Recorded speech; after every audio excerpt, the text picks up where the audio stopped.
When I say lost in the sauce, here's an example of what I'm talking about.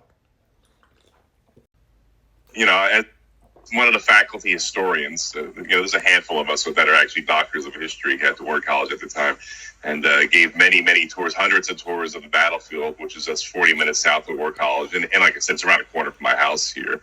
And I think it's important we understand the past to have a better future, and also not to repeat the mistakes of the past. Exactly. And so, I know, God have mercy on your soul. What's the irony was, there I am just dressed up as a regular soldier.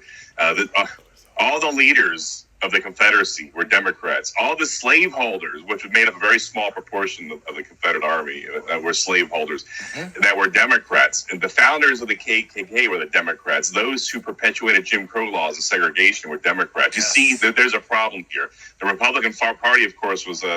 Now, there's a lot to unpackage in that video right there, but let's start with the definition of lost in the sauce. To be out of it, bewildered, stupefied, or daydreaming due to intoxication, distraction, or aimlessness. That's one of the definitions, right? When you chastise black folks for being stuck in the past, but then you don't have that same energy with your sore loser Confederate flag toting homeboys, that shows you that you're lost in the sauce, right?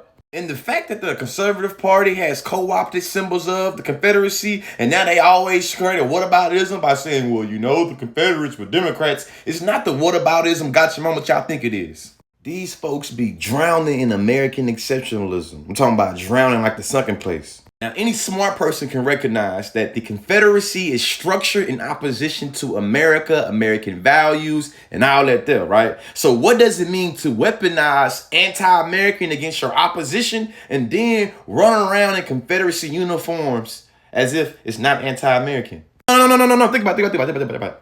When black people talk about slavery and we talk about the past, it is spoken as if because you speak about the past, therefore you're stuck in the past. But when they want to wallow in American exceptionalism, they can pick and choose any parts of America they want to make exceptional and say, oh, it's good to go that far in the past because if we don't talk about it, then how are we going to learn from it? Can y'all imagine going to Germany and them folks being like, the only way we can learn from the Nazi era of our history is unless we commemorate and make statues and dress up in Nazi uniforms? Could you imagine that? Because I can't.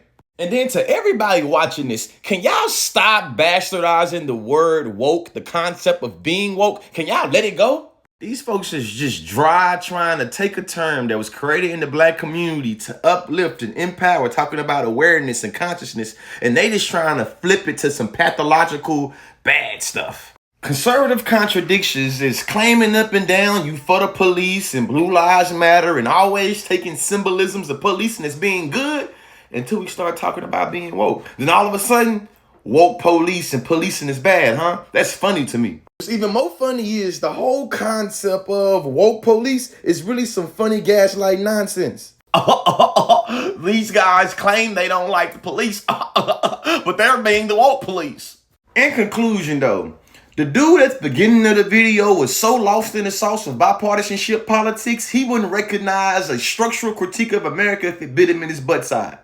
As a matter of fact, most folks that spew the speaking points that he's speaking, I will intellectually wipe the floor with them in a debate. Education is elevation, and y'all got to get off these conservative contradictions, especially when it comes to creating whataboutisms. They be shallow, and they ain't as cute and cool and clever as y'all think they is.